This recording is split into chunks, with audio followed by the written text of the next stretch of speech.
Viernes 1 de noviembre y cambio de mes. Empezamos con mucha volatilidad en el mercado debido a resultados de empresas, datos macroeconómicos y también las elecciones, que ya están en la próxima semana encima.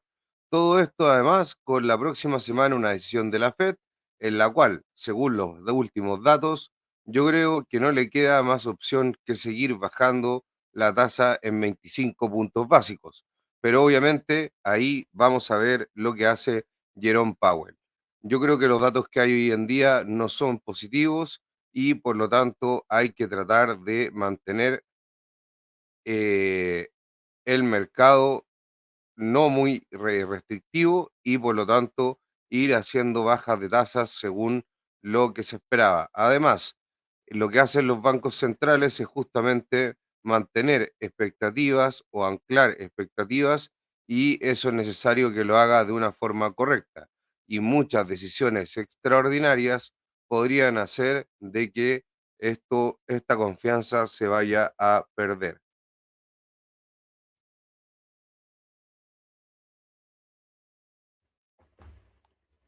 Por lo tanto, yendo hacia la presentación, ahí tenemos que lo más importante hoy en día son las votaciones, es quién va a ser el próximo presidente de Estados Unidos, es ver quién va a ser el próximo, el próximo personaje más importante o más influyente a nivel mundial, ya que obviamente el presidente de Estados Unidos tiene una relevancia preponderante en todas las decisiones, tanto económicas como geopolíticas. Así que vamos ahora a ver la presentación, como siempre, empezando con el sentimiento del mercado, el cual vemos que se ha ido deteriorando bastante. Hoy en día ya está neutral, bajo los 50. Vimos como en un momento se fue hacia casi extreme greed o extrema codicia. Hoy en día está ya en zona neutral y digamos en la parte ya media baja de la zona neutral. Ahí podemos ver en la curva cómo subió en su momento hasta más o menos hasta principios, hasta zonas, digamos, de principio de año, y posteriormente ahora ha venido cayendo bastante fuerte, lo cual obviamente nos indica que está el sentimiento de mercado deteriorándose, y es justamente por los riesgos que estábamos explicando al principio del video. Los riesgos principalmente que tenemos son las tasas de interés, que obviamente eh, tienen todo un problema dentro del mercado, los resultados de las empresas que no vayan a ser tan buenos como se esperaban. No hay que olvidar que igualmente la bolsa en el largo plazo sigue las ganancias que tienen las empresas, y también el tema político que ya se va a disipar posteriormente cuando esté definida la presidencia de Estados Unidos. Entonces acá, como siempre les comento, en el mapa cuantitativo, en los niveles de opciones, los niveles claves se han movido nuevamente, y esto yo creo que de cara a las elecciones se ha dado un mayor rango de volatilidad, y en la parte de la resistencia más importante en niveles de opciones, que es la call wall, nuevamente se fue a 6.000 puntos y antes estaba en 5.900, dándole 100 puntos más de rango hacia la parte superior, y la put wall bajó a 5.700, dado las últimas liquidaciones para poder sostener al mercado y que no se nos vaya de esa zona. Antes estaba en 5.800 y por lo tanto vemos como ahí se bajaron 100 puntos. Hace pocos días teníamos un mercado que tenía entre estas dos zonas una oscilación o una potencial, perdón, oscilación entre 5.800 y 5.900 puntos, o sea, de 100 puntos en diferencia, y ahora tenemos 6.000 y 5.700 puntos, dándonos 300 puntos de margen y una mayor volatilidad posible antes de romper alguna de estas zonas importantes de niveles de opciones.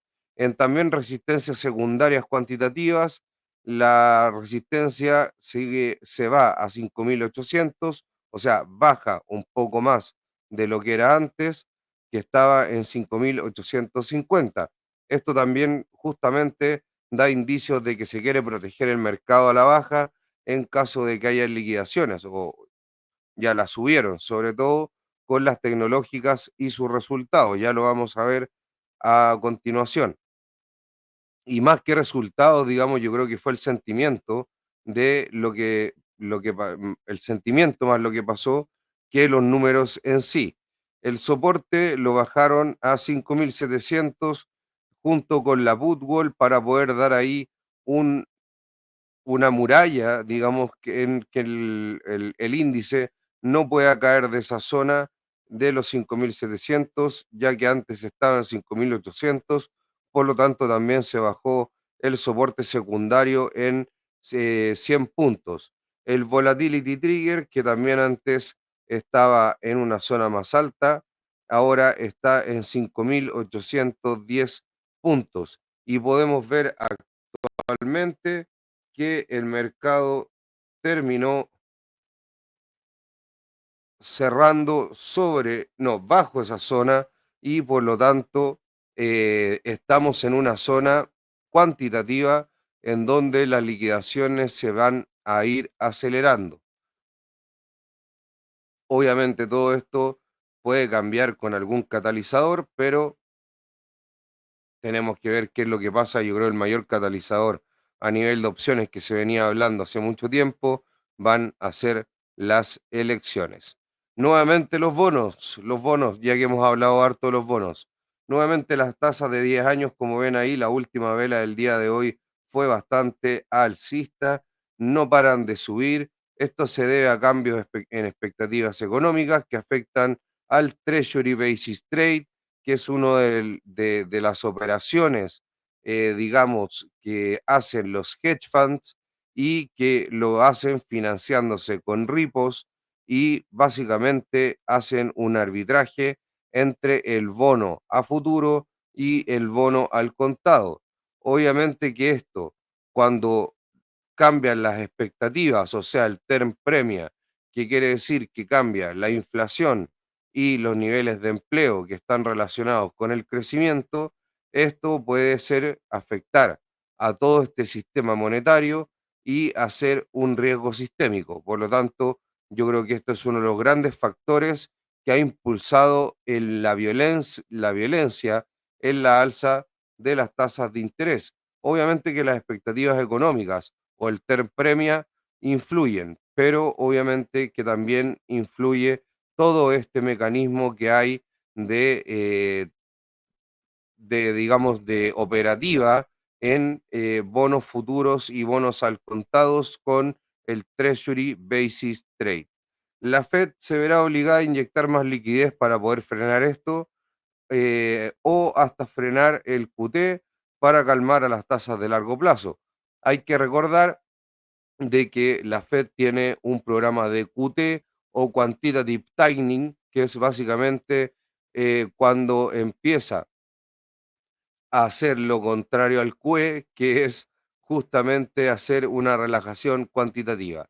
Voy a explicar rápidamente lo que es el QE, que es cuando la Fed compra bonos de distintas entidades, sobre todo financieras, para poder reestructurar de forma positiva sus balances y entregarles liquidez para que puedan en el fondo operar en el sistema financiero y mantener esta velocidad del dinero avanzando tal como lo dice la teoría cuantitativa del dinero. En cambio, el quantitative tightening es al revés, es cuando en el fondo ya no se están comprando bonos, sino que se están vendiendo bonos en el mercado y al vender un bono se está absorbiendo liquidez. ¿Por qué? Porque yo tengo un bono, el cual lo pongo en el mercado y al pagarme con dinero, yo estoy como banco central absorbiendo esa liquidez que estaba en el mercado y retirándola.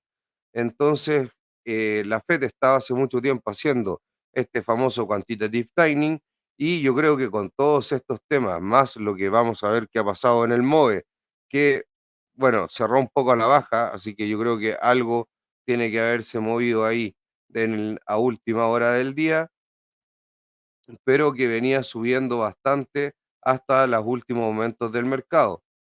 Esto no le gusta obviamente a la Reserva Federal porque que mantenga los mercados monetarios con mucha tensión o volatilidad esperada, como es el MOVE, y eso es equivalente a una baja liquidez, puede hacer de que empiecen a funcionar las cosas mal en la economía.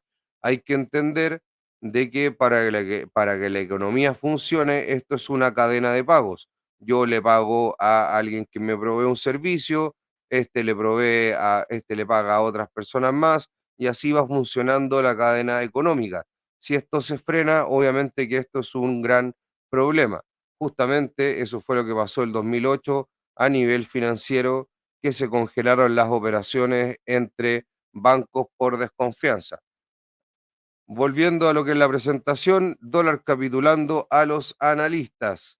Es bastante agresivo el titular que puse, pero en la realidad la gran mayoría de los analistas estaban diciendo que el dólar iba a bajar, que el dólar con la baja de la Fed iba a tener que bajar sí o sí, porque eso es lo que dice la teoría, pero muchas veces no están viendo todos estos temas monetarios que son relevantes y el dólar acaba de tener su mejor desempeño mensual en 2 años.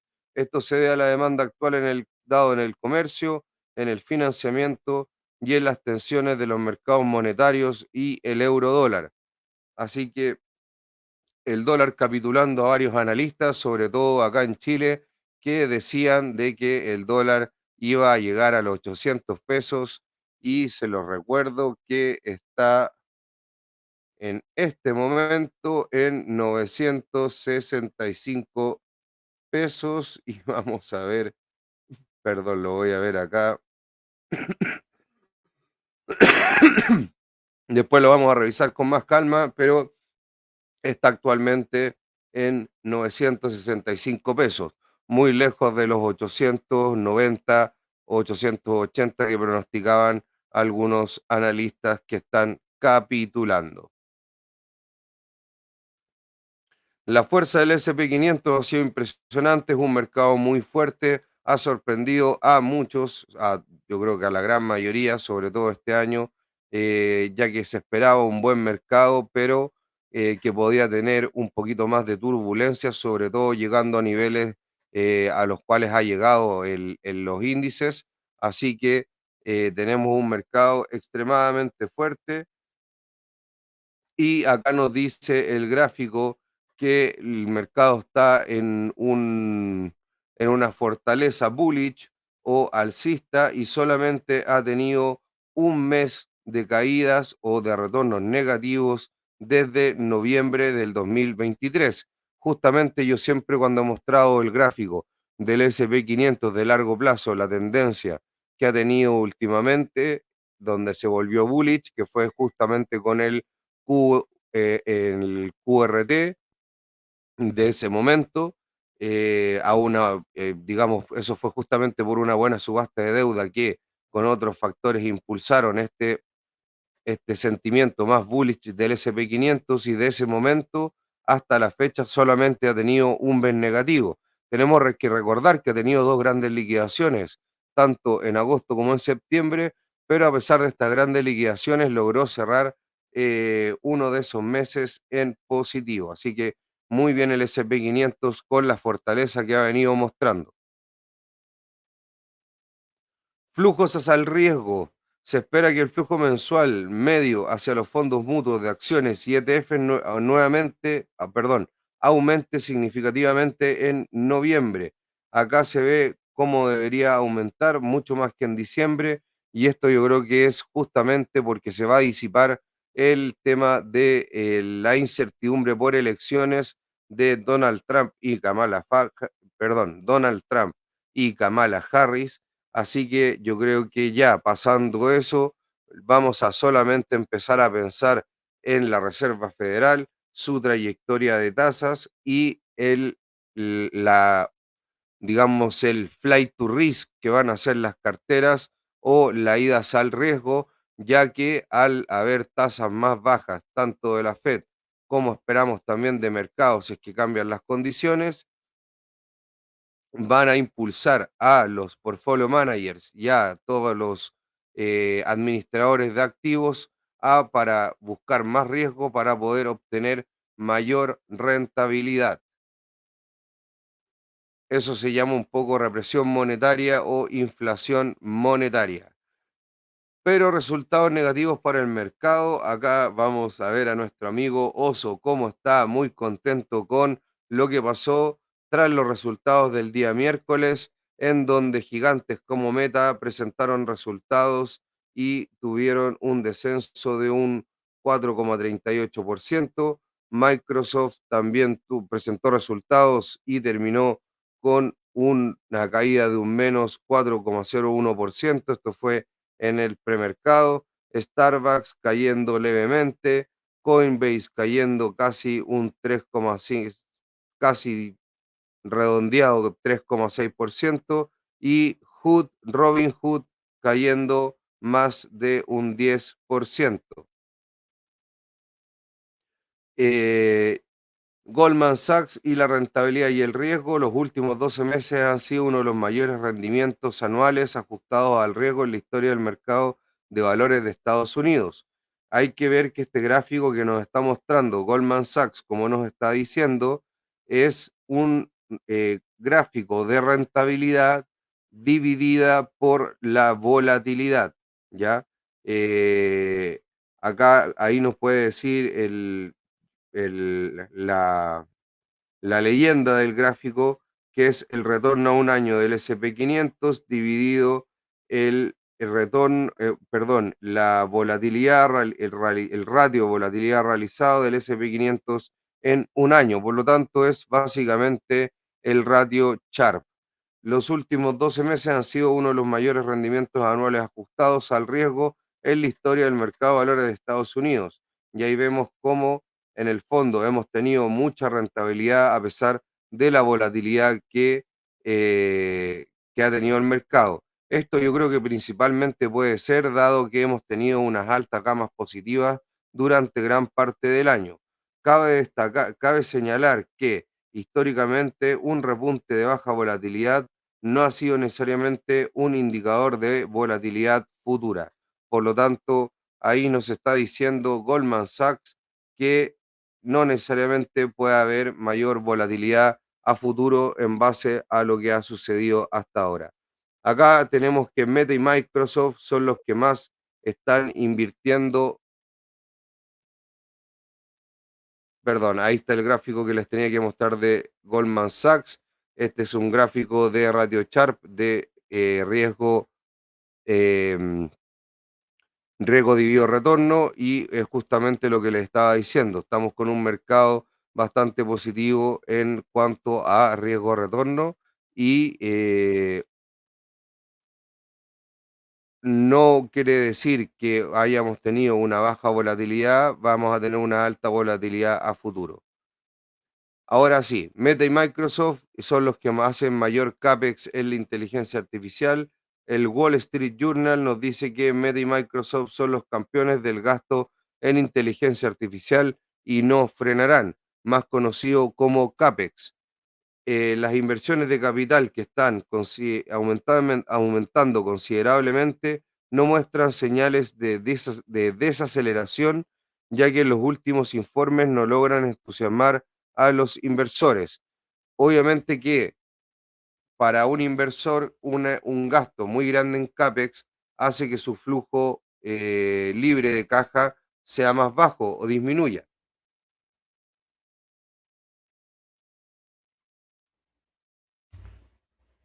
Por lo tanto, puede ser que encuentre que la acción en ese momento sea menos atractiva debido al menor free cash flow que le está ofreciendo como accionista, pero también tiene que ver que si es que estos CAPEX o estas inversiones pueden lograr a futuro hacer que este flujo de caja libre al accionista, que es generalmente lo que más le importa, en el tiempo aumente.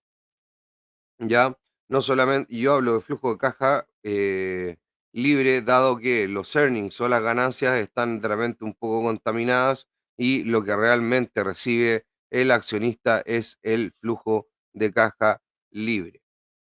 Resultados que teníamos que revisar del día jueves son principalmente los de Amazon, los de Apple y los de Intel.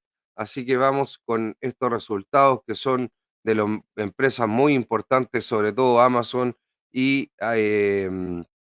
Apple, que son dos gigantes de los índices, e Intel, que es una empresa que ha venido en decadencia en la zona, digamos, en el sector de los semiconductores, pero al parecer quiere dar un cambio a a lo que está haciendo. Entonces vamos con los resultados de Amazon, los resultados del tercer trimestre de este gigante fueron de ganancias por acción de 1,43 con estimadas de 1,16 dólares. Por lo tanto, tuvo un gran beat o una gran superación de las expectativas de las ganancias por acción, el EPS, que generalmente es lo más importante en el largo plazo para las acciones. Las ventas netas fueron de 158,9 mil millones y con un estimado de 157,29 mil millones. Por lo tanto, tienen ahí un doble bit en cuanto a ganancias y a ventas, que es generalmente lo que más mira el mercado. El flujo de caja también experimentó una mejora significativa con un flujo de caja operativo que aumentó un 57% interanual a 112,7 mil millones y un flujo de caja libre que aumentó a 47,7 mil millones. Por lo tanto, lo que justamente les decía yo, el flujo de caja libre y el flujo de caja operativo, que básicamente lo que nos está midiendo es la eficiencia operativa de la empresa, sin mirar la parte financiera y tributaria, que se llama la estructura de capital. Y bueno, la estructura tributaria, eso te lo da cada estado, muy importantes. Por lo tanto, ahí el flujo de caja está experimentando aumentos, lo cual es una creación de valor para el accionista y obviamente que el flujo de caja operativo nos está mostrando una mejora en la eficiencia operacional. El informe de resultados del tercer trimestre del 2024 de Amazon reveló un fuerte crecimiento en todos sus segmentos y base a eso ha tenido un muy buen, eh, ha tenido, digamos, muy buen día después de estos resultados. Voy a ver inmediatamente cómo está Amazon, la cual cerró fuertemente con un más 6,19%, casi llegando a los 198 dólares de cotización. Tuvo un máximo de 200,5 dólares y si no me equivoco está eso dentro casi de los máximos históricos. Así que excelente ahí para Amazon, muy en línea con lo que dijo Tesla y ahí le doy un punto a Doctor Market, que nos había comentado que iba a tener muy buenos resultados el sector cíclico. ¿Qué nos puede estar diciendo esto? Un early cycle, ya que generalmente cuando el sector cíclico anda bien, no es en la parte baja del ciclo, sino que es cuando puede haber un nuevo repunte. En la parte de Apple, vamos a ver los resultados de la gran manzana, que tuvo ingresos de 94,93 mil millones de dólares con un estimado de 94,36 mil millones de dólares. Por lo tanto, tuvo ahí un beat en los ingresos, en los earnings per share tuvo 97 centavos frente a un 1,46 interanual, lo cual obviamente que no es positivo y eso hizo que se castigara el día de hoy a Apple. Voy a ver al tiro también la acción, cómo cerró, para poder verla posteriormente. Las ganancias por acción GAP de 0,97 céntimos afectadas por un cargo único relacionado con una decisión fiscal europea. O sea, hay que entender de que también este EPS estuvo bien afectado por una decisión fiscal europea que erosionó sus resultados y puede haber sido uno de los factores por los cuales tuvo una distancia tan importante con el esperado de 1,46 dólares por acción. El EPS ajustado, perdón, el EPS ajustado fue de 1,64 dólares con un aumento del 12% interanual después de excluir el cargo único. Este cargo único que justamente estábamos diciendo de la edición fiscal europea. O sea, si lo vemos excluyendo este efecto, el EPS también fue mayor que el esperado. Sería o habría sido de un 1,64 con un esperado de un 1,46. Por lo tanto, son buenos números para Apple, pero con este pequeño ruido que no, obviamente no gusta al mercado. Los ingresos totales fueron de 94,9 mil millones de dólares, un récord para el trimestre de septiembre y un aumento del 6% interanual impulsado por las fuertes ventas de los iPhone.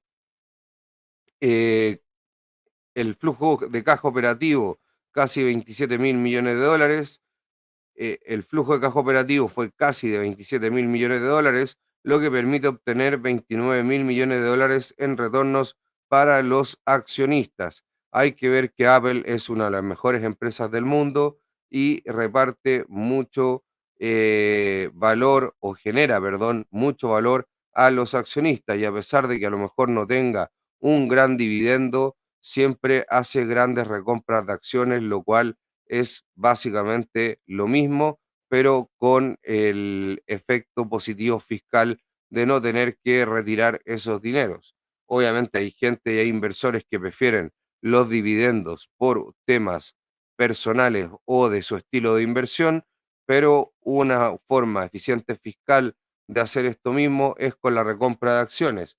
Eso sí, podemos ver que Apple cerró el día de hoy con un menos 1,33%, por lo tanto, esto no fue tampoco tan bien aceptado por el mercado. Otra empresa interesante, más que ya eh, porque sea una gran empresa,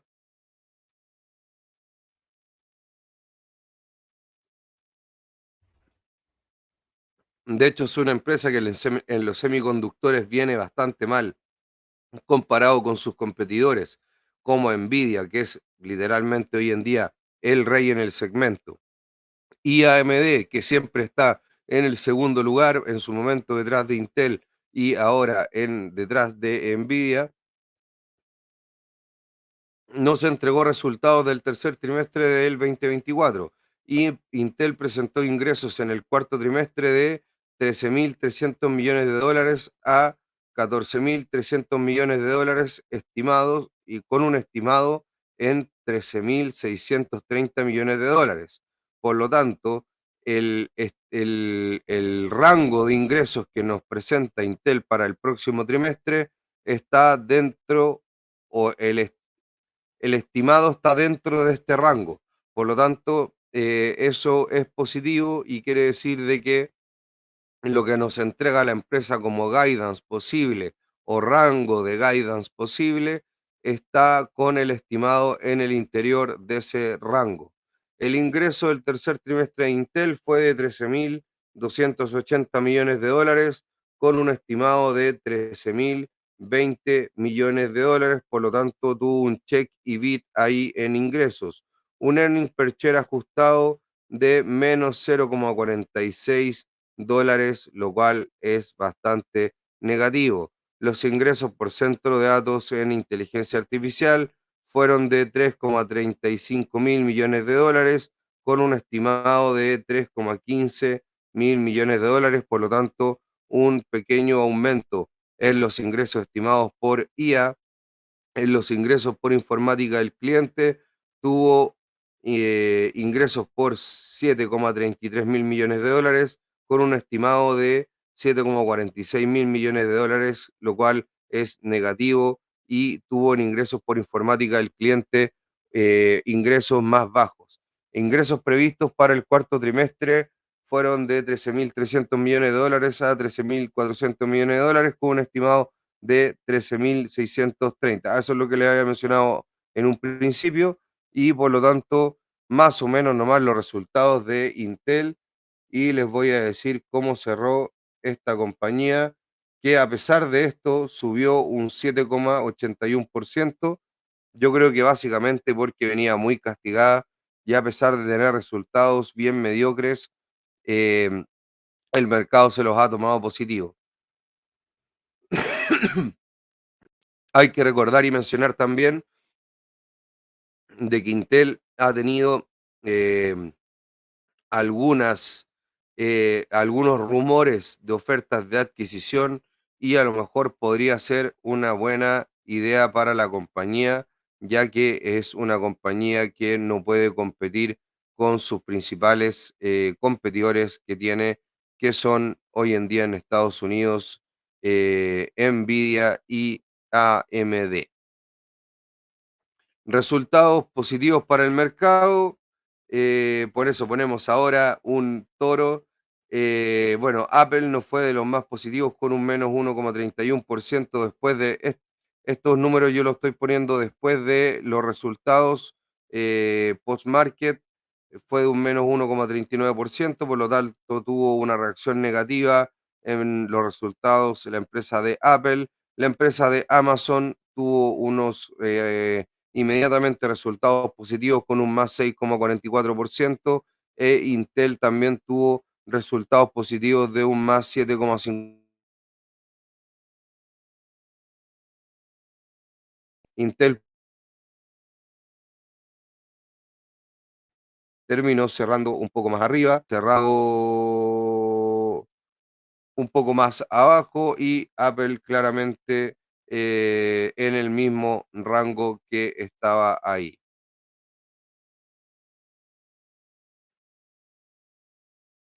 En cuanto al consumidor, acá tenemos un estudio que nos dice que el ingreso personal del consumidor disponible real per cápita en Estados Unidos aumentó en septiembre y esto es algo que también mencioné en el video pasado, que se han venido haciendo revisiones que el consumidor está con un mayor nivel de capital y de ingresos disponibles y esto se trata del 27 aumento mensual consecutivo y la racha más larga registrada desde que los datos que se remontan a 1959.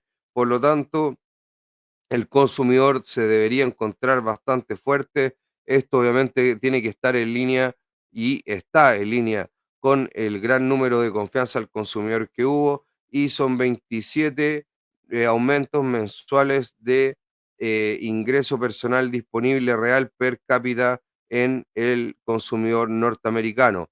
El ingreso personal disponible real general per cápita es más de un 2% superior a las previsiones previstas a la pandemia. Ahí se muestra un gráfico como el dato real ha estado un 2, casi 4 ha estado un 2,4% arriba del forecast o de la predicción. Las elecciones, obviamente que siguen siendo lo más importante y Donald Trump sigue mostrando ventaja en Polymarket. Esto también ya lo habíamos mostrado. Obviamente va a ser lo más relevante, pero yo creo que ya todo tipo de encuestas no son tan relevantes. Las votaciones son el 5 de la próxima semana y vamos a tener que esperar a ver qué es lo que pasa, ya que por muchas encuestas puede pasar cualquier cosa. Esto que les quería mostrar es bien importante, repos y mercados monetarios. El uso de repos inversos de la Fed cae a 155.000 millones de dólares por primera vez desde el 2021, abajo de 46.000 millones durante la noche, y el mercado está a punto de descubrir lo que es el verdadero ajuste. Y es justamente esto uno de los factores que yo les mencionaba del Treasury Basis Trade, que está haciendo de que suban los rendimientos norteamericanos a 10 años o de largo plazo. Yo les decía que básicamente las tasas SOFR, que son las que se están mostrando acá, las suaves spread SOFR a distintos plazos, están cayendo fuertemente y eso obviamente que va a provocar tensiones en los mercados monetarios por temas de colaterales, haircuts, margin calls, etcétera, que suceden en este tipo de derivados cuando hay tanta variabilidad en las tasas que los descuentan.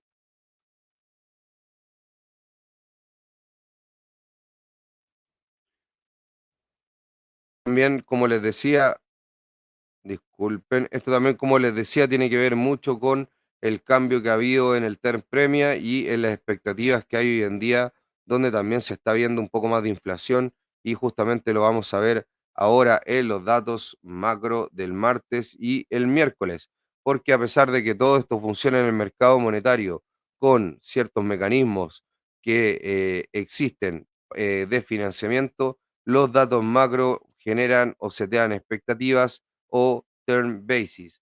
Eh, Acá tenemos que el día martes, denme un segundo.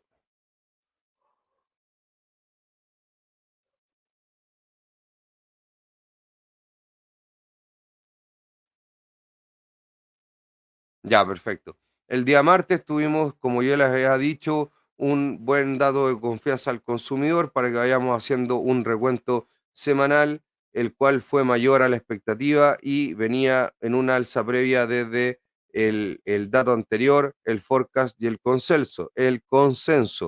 El Yol Jobs Opening, que son básicamente las creaciones de empleo, fueron menores a las esperadas y vienen en descenso. Y eso es bastante preocupante porque una creación de empleo fuerte quiere decir de que la economía está potente o está de una forma sana, digamos, creciendo. El día miércoles tuvimos el dato de empleo de Non-Farm Employment Change de la agencia ADP, el cual nos mencionó que hay un cambio de empleo bastante importante y que los empleos estaban muy bien. Por lo tanto, son datos contradictorios con el dato anterior, lo cual obviamente nos hace pensar qué es lo que puede estar pasando. El PIB cayó desde una expectativa del 3% al 2,8%, por lo tanto, esto hace que la economía norteamericana se esté desacelerando más de lo que se esperaba. Después de eso,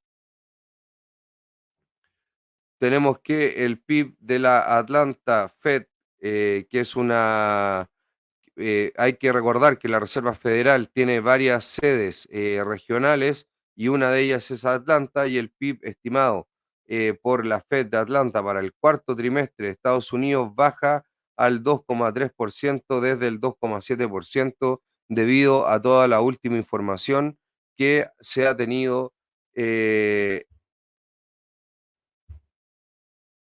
mercado. To- Ahí sí. Como les decía, el PIB de la Atlanta de la Fed baja al 2,3% desde el 2,7%, por lo tanto, se están viendo menores expectativas de PIB para el cuarto trimestre, lo cual hace que haya una mayor desaceleración y por lo tanto hace que la Fed se empiece a preocupar que puede estar nuevamente detrás de la curva y que estos datos de empleo que salieron buenos en un mes fueron solamente volatilidad y tiene que seguir bajando las tasas, que es lo que yo creo que debería hacer en 25 puntos básicos como mínimo y en la próxima reunión igual, a menos que también la información le permita bajar más rápido. Yes Economic Research nos indica que el ISM manufacturero por debajo de las expectativas y un gasto en construcción ligeramente por encima de las expectativas y meses anteriores revisadas al alza hacen que la revisión para el PIB del cuarto trimestre en Estados Unidos sea de un 2,6%. Antes teníamos que acá teníamos un 2,3 y acá un 2,6, pero vemos que en general las expectativas han venido a la baja, dado los últimos datos económicos que se han venido mostrando. Los datos de ahora del macro del jueves y el viernes fueron bastante importantes. El PCE Price Index o Personal Consumer Expenditures tuvo un incremento en el mes de septiembre de un 2,7% y con un 2,6% esperado. Por lo tanto, esto hace que la inflación para la Fed siga subiendo y no converja hacia el 2% como ellos esperan. Ese es el dato anualizado, el year o year. El dato mensual obviamente fue de un 0,3 en línea con las expectativas, pero el mes anterior fue de un 0,2, por lo tanto, se ve que está también aumentando. El dato anterior en el anual era un 2,7 y se esperaba una bajada a un 2,6 y ahora se mantiene en un 2,7.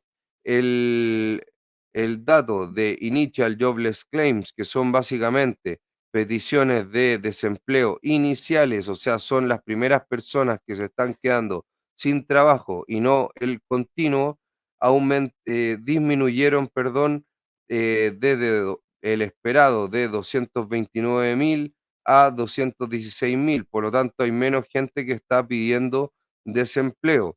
Antes el dato fue de 228.000, por lo tanto, viene a la baja.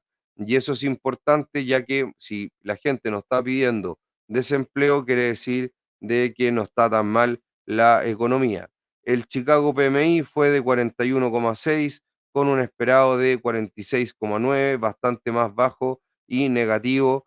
Pero yo les he dicho que los PMI vienen bastante mal, sobre todo en la parte de manufactura, que es principalmente uno de los en lo que está enfocado este PMI de Chicago. Y ahora el día viernes tuvimos también eh, los las ganancias promedios por hora que aumentaron a un 0,4% con un esperado de un 0,3%, lo cual obviamente hace que puedan haber más presiones a la inflación. El non-farm payrolls o nóminas no agrícolas tuvo un número bastante extraño y cayó bruscamente, y yo creo que acá van a haber revisiones bastante importantes porque no conversa con los datos anteriores y menos con la tasa de desempleo que se mantuvo en un 4,1%. Muchos dicen que esto tiene que ver con el efecto del huracán, etcétera, pero la verdad es que son datos bastante sospechosos. El, el PMI de manufactura de la agencia S&P Global fue de 48,5 con un esperado de 47,8, y esto a la manufactura le da un pequeño aliciente,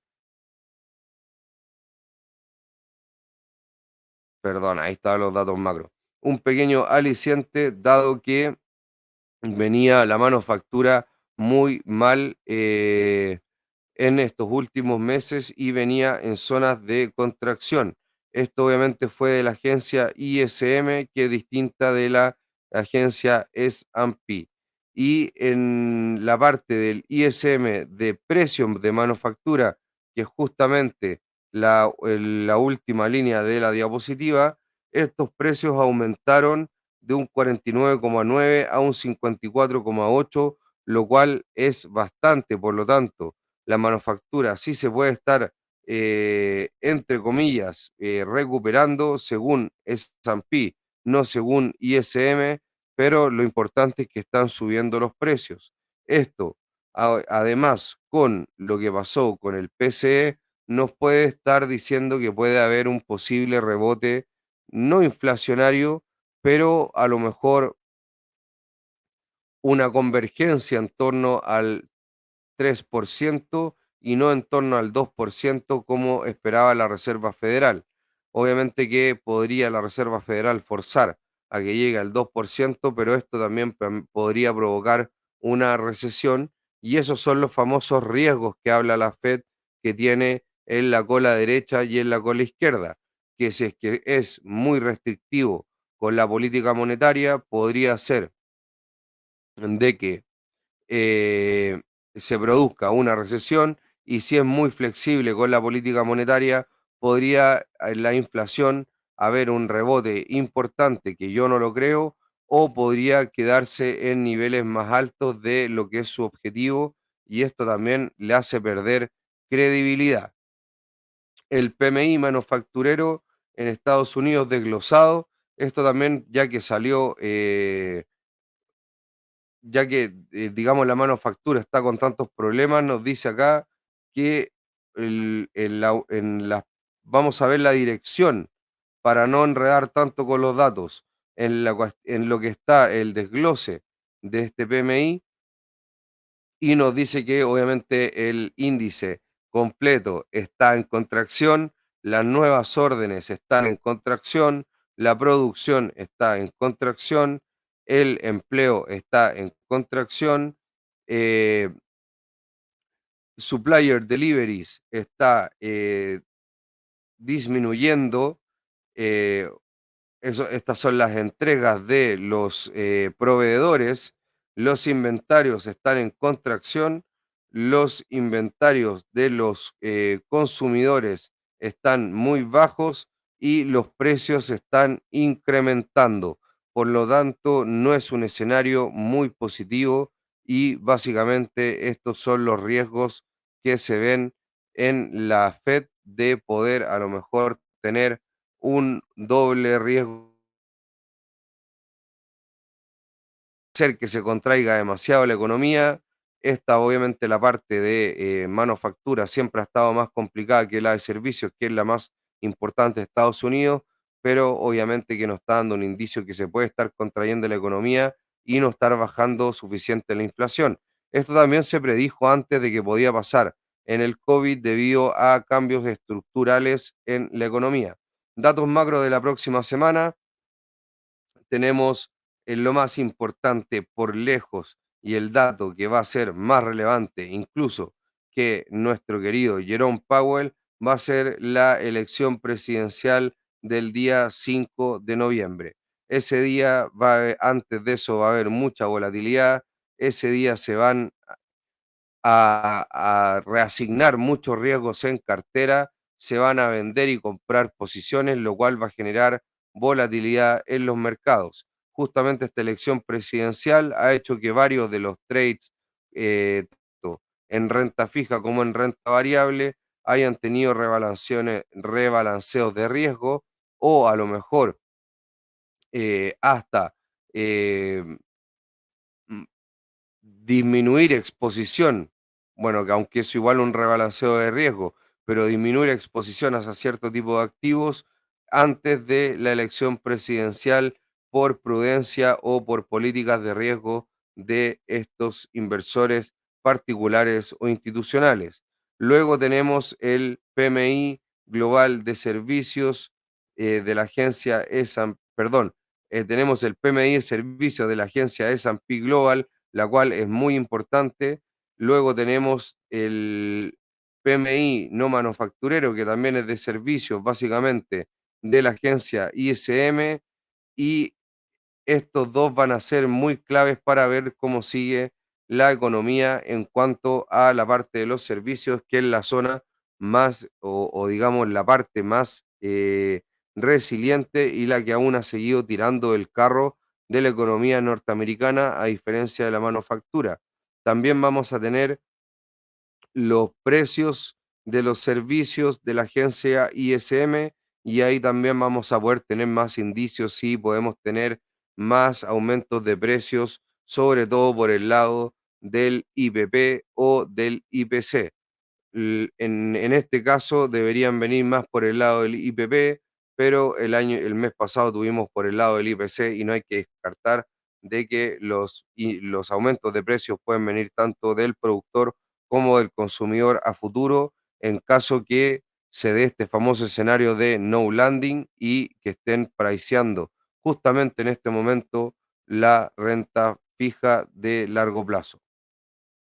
Tenemos algo más relevante aún a las 3 de la tarde, no tanto como las elecciones presidenciales pero sí tanto como lo he dicho anteriormente, que van a ser los subastas de bonos de 10 años. Y esto va a ser clave porque los bonos de 10 años vienen últimamente generando mucha presión en la renta variable debido a su aumento. Esto hace que también suba el dólar, suba la prima por intercambio de divisas y es básicamente una aspiradora de capitales cuando empieza a subir mucho la tasa del bono de 10 años. Así que muy importante esta subasta de el día 5 a las 13 horas de Chile. El día jueves tenemos lo más importante también a las 3 de la tarde, subasta de bonos de 30 años, lo cual es un poco lo mismo que con el de 10, un poco menos mirado, un poco más a largo plazo, pero también va a afectar en el de 10 años por correlación digamos, en la estructura de la curva de tipos, ¿ya? Ya que son las dos tasas de largo plazo y en cierta forma una afecta a la otra.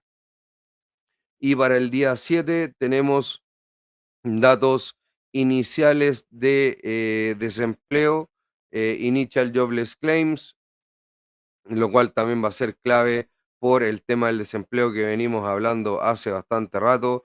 Tenemos decisión de tasa de interés de la Fed, en lo cual se espera, como dice ahí, que el del 5 baje al 4,75 o 25 puntos básicos. No creo que haya alguna sorpresa en este evento, pero sí va a ser muy importante lo que diga Jerome Powell como guía, como guidance a la futura o digamos, al futuro de la trayectoria de la política monetaria. Si va a ser una trayectoria más pasiva, más agresiva, la va a frenar, aunque siempre nos va a decir la famosa frase del data dependence. Y también tenemos, obviamente, después las actas del FOMC, que es básicamente los miembros de las distintas reservas federales, regionales, como les dije, y el FOMC Press Conference, que ahí donde aparece nuestro amigo Jerome Powell. Pero esto no es todo. Y la próxima semana tenemos datos nuevamente de empresariales, microeconómicos, en los cuales los primeros días tenemos, si no me equivoco, ahí a Berkshire Hathaway el lunes abriendo, una empresa gigante de la parte financiera, un holding empresarial realmente impresionante y a los que amamos la inversión a largo plazo nos encanta el señor Warren Buffett, el viejito que tanto nos ha enseñado. Después al cierre tenemos una empresa que me encanta, Palantir. Después tenemos otra empresa que es bien conocida por algunos especuladores que he escuchado por algunos chats por ahí, que es HIMSS. Y también tenemos NXP de semiconductores, que no es a lo mejor tan relevante, pero con un sector tan golpeado nos va a poder decir a lo mejor si aumenta un poco la confianza en este sector con estos resultados. El día martes, en la apertura, tenemos a Ferrari, que es una empresa bastante importante, sobre todo de lujo y consumo, y ahí vamos a ver cómo está la economía, porque si Ferrari está vendiendo muchos autos, no nos van a decir que la economía está mal. Eso yo, la verdad, no lo creo. Es muy chistoso cuando pasa eso, que Ferrari sigue vendiendo más y nos dicen que la economía viene mal. Después de eso, al cierre tenemos Super Microcomputer, que realmente acá va a ser un, un show lo que va a suceder con lo último que pasó con Ernest Young, que se retiró como auditor. Hay algunos defensores que dicen que esto es solamente ruido, otros dicen que es fraude contable. Yo la verdad prefiero estar fuera, pero voy a mirar qué es lo que pasa con Super Microcomputers. Ahora, con el descuento que tiene hoy en día, da resultados levemente positivos, yo creo que debería subir. Después también está Lumen, que es una empresa que siguen algunos mirando bastante.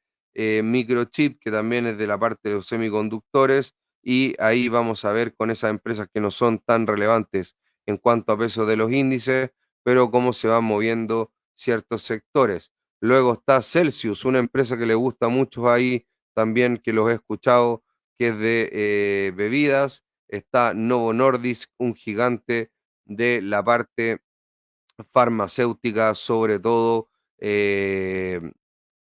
con fármacos para la diabetes, CSB Health, eh, y son las más relevantes que veo para la apertura del día miércoles. Luego para el cierre de ese día, ARM, un gigante de los semiconductores, AMC, una meme stock que les gusta mucho, Qualcomm, que también es un gigante de los semiconductores, Mercado Libre, que también es un gigante es el Amazon, digamos, latinoamericano y un gigante de verdad.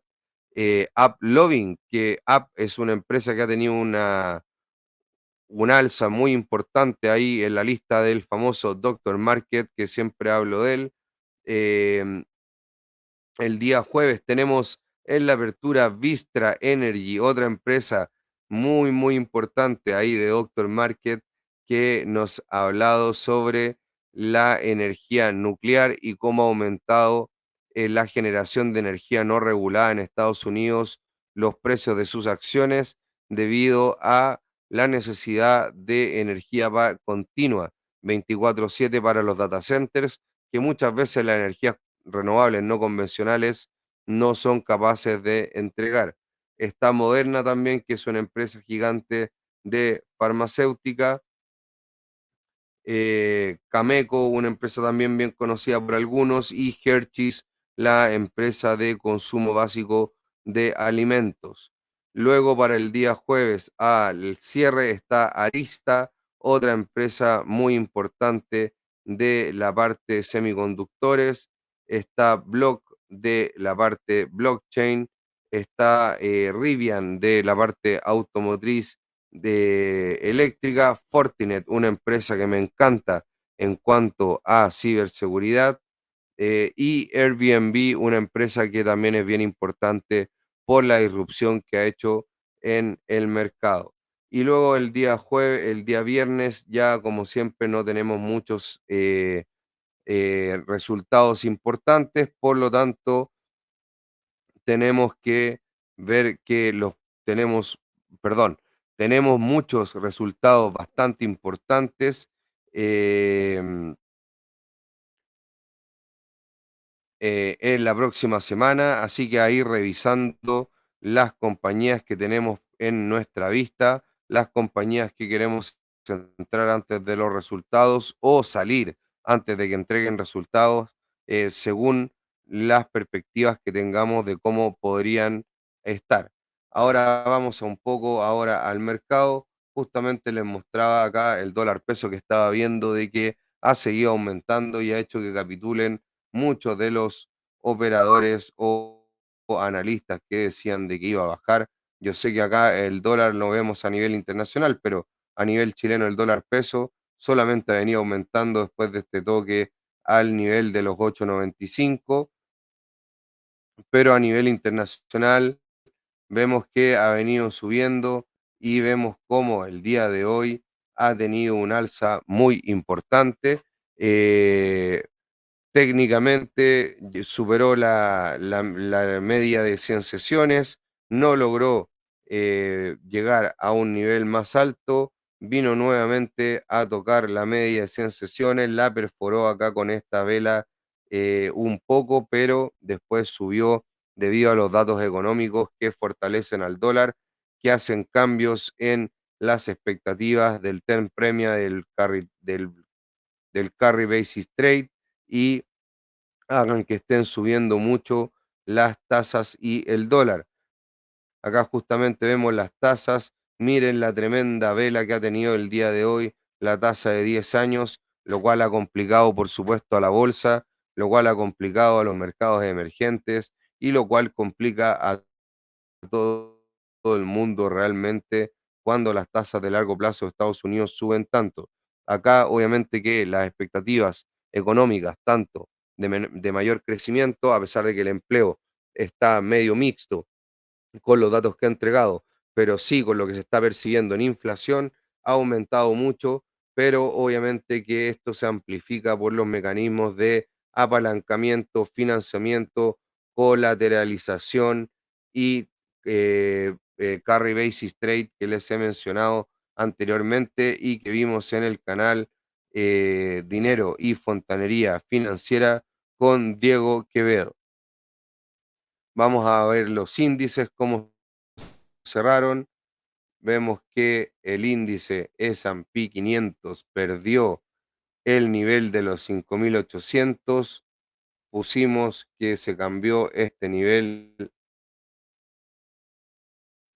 me disculpan, este nivel lo bajaron hoy día para poder sostener al mercado a los 5.700 y vemos que es justo donde llegó en lo que les mostré en la presentación, en la put wall, llegó justo que la bajaron de 5.800 a 5.700, también pusieron la resistencia ahí y lograron frenar la caída del mercado del día jueves. El día viernes tuvo un pequeño rebote, pero esta vez la acá fue bastante reversiva.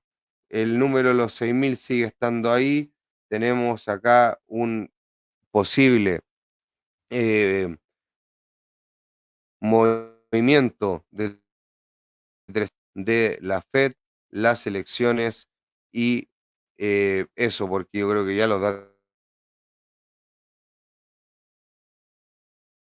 están claros y no creo que influya en las decisiones que vaya a tomar la Fed en la próxima reunión con las elecciones de Estados Unidos.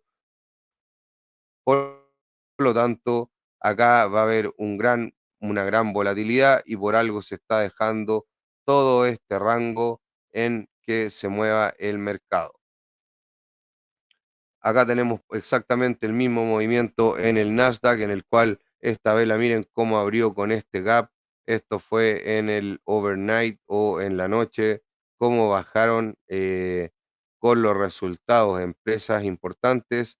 Acá las liquidaciones dentro del día y obviamente que acá una resistencia en los 19.885, me imagino y estoy casi seguro que tiene que haber una resistencia cuantitativa ahí.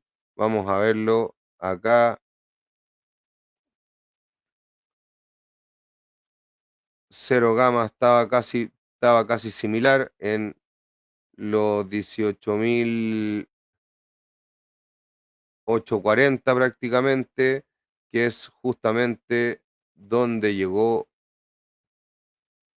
No, estaba un poquito más abajo, no alcanzó a llegar ahí a la zona cuantitativa, pero se empezó a frenar antes. Luego lo mismo que el S&P 500, tratando de volver acá a la media de 100, pero no llegando y con una vela reversiva. El S&P 500 también, perdón, acá el S&P 500 también trató de volver a la media de 20, no media de 100, perdón, media de 20 y una vela reversiva. Lo mismo acá con el Nasdaq.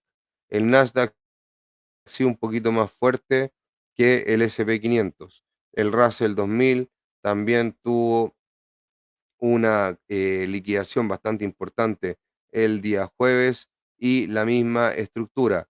Trató de ir a pasar la media de 20, pero tuvo una vela de rechazo.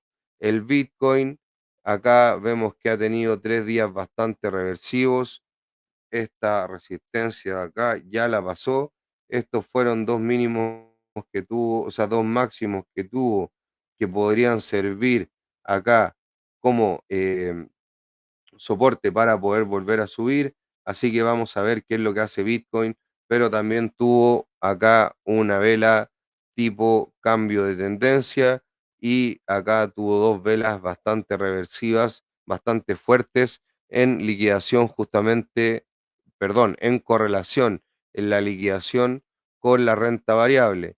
Lo que sí, la renta variable liquidó el día jueves y el día viernes aumentó y acá el día viernes siguió cayendo el Bitcoin no mostrando una fortaleza como si los índices norteamericanos. El oro, exactamente lo mismo, ha caído también por liquidaciones y esto muchas veces nos puede decir de que justamente este problema que se esté dando en el mercado monetario esté haciendo que por aumento de haircuts o em, de mayor necesidad de colateral se estén liquidando activos como pueden ser el oro, ya que al aumentar la incertidumbre debería aumentar el oro y la incertidumbre no ha bajado, pero el oro sí, por lo que posiblemente sean liquidaciones en ese sentido. Obviamente no es algo que esté totalmente comprobado, sino que es una hipótesis que se me ocurre, digamos, de forma rápida. Acá vemos cómo el día miércoles, cuál fue nuestra última entrega, vimos que levemente está superando el 20 el VIX. Ahora ya el día martes, el día jueves, perdón, con las liquidaciones que hubieron, aumentó considerablemente y hoy día bajó, pero tuvo una vela reversiva al cierre, justamente en conjunto con la vela reversiva que tuvieron los índices en el caso contrario, sino que de bajar y acá de subir, obviamente porque esto van en sentido contrario. Lo que es preocupante es que este máximo de acá se puede ver que es más alto que el anterior.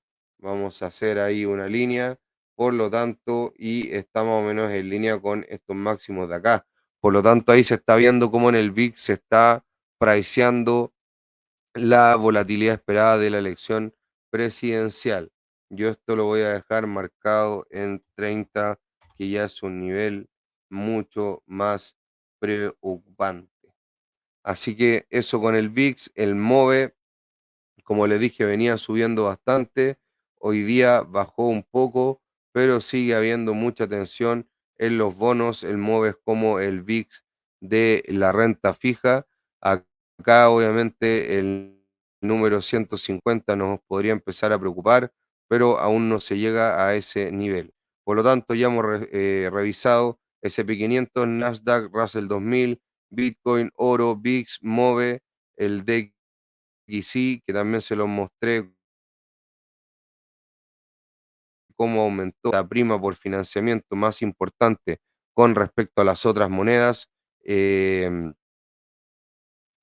la canasta que tiene el VIX, que son las más importantes del mundo. Esto obviamente es mucho más amplificado con el resto de las monedas y lo mismo con las tasas de 10 años que realmente parecen un cohete con el velón del día de hoy, que es preocupante para la bolsa, para los mercados emergentes y en realidad para todos, porque cuando el bono norteamericano aumenta tanto, es una aspiradora de capital debido a su alto rendimiento y su bajo riesgo. Así que con esto vamos cerrando. Espero que les haya gustado el capítulo. Espero que les haya gustado las mejoras que estamos haciendo con el micrófono para tener mejor audio, con un poco de luces para poder tener una mejor visibilidad y poder entregarles un mejor material. Así que con eso me despido. Muchas gracias, que estén bien. Chao, buen fin de semana.